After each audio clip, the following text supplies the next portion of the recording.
If you Google the phrase, person strangled to death by their pet snake, almost 2 million results pop up providing the horrendous, horrifying details of a man, woman, and even a child who were strangled to death by their beloved snake. This was the case for 3-year-old Jesse. In 1999, Jesse was strangled to death by his family's 1-year-old python. Jesse's mother and father were charged with child endangerment and unlawful possession of a dangerous animal. We should never see this headline again. We should never be in fear of getting hurt by a dangerous animal, and it must be brought to people's attention. Keeping wild animals as pets is unethical and dangerous because domesticated animals are very different from wild animals, and wild animals can endanger human lives, not to mention that it can also negatively affect the animal's well-being as well. To understand why wild animals are very different from pets, you first have to know some history.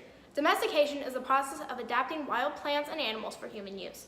Between 10,000 to 33,000 years ago, the first dogs were domesticated to fit the needs of its owner, most likely for hunting purposes and protection.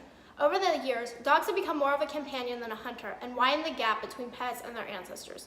Their habits changed, their pack mentality adapted to people, their diets evolved, and even their genetics changed drastically. This emphasizes the fact that wild animals and domesticated animals are very different.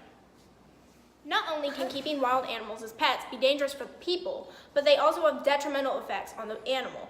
Animals are extremely difficult to care for. They need special food, big environments, and most need contact with animals of their own kind. As a result, most animals kept in captivity can be malnourished and lonely, like in the case for a fox pup turned into the Chintamani Wildlife Center, who was kept by a family who didn't know how to properly take care of him, and he became blind. When animals are raised in captivity, they can grow up aggressive and will not know how to act if they are released back into the wild. Baby animals need to know how to survive from their parents, and without the proper guidance from a professional, these animals don't stand a chance and will most likely have unhappy lives. Instead, when you find an animal that is abandoned or hurt, you should always take it straight to an animal sanctuary or call the ASPCA. They are trained and know how to care for animals who need help. They will work to ensure that the animal is treated by a knowledgeable veterinarian and rehabilitated. They will be placed in an appropriate rescue center, zoo, or released back into the wild. They will give their all to make the animal have a happy life. Animal sanctuaries like the Wildlife Sanctuary or any other facility are always there to help. It is illegal in most states to possess a wild animal. It is our responsibility to protect the earth and the animals on the planet. So do your job today and spread the word about the terrible effects of keeping wild animals as pets. By doing this, you may be saving a person's or an animal's life. Thank you. And they made their owners sick with monkeypox.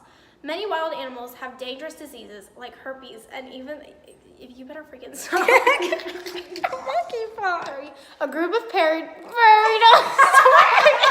were sold as pets, and they made their owners sick with monkeypox.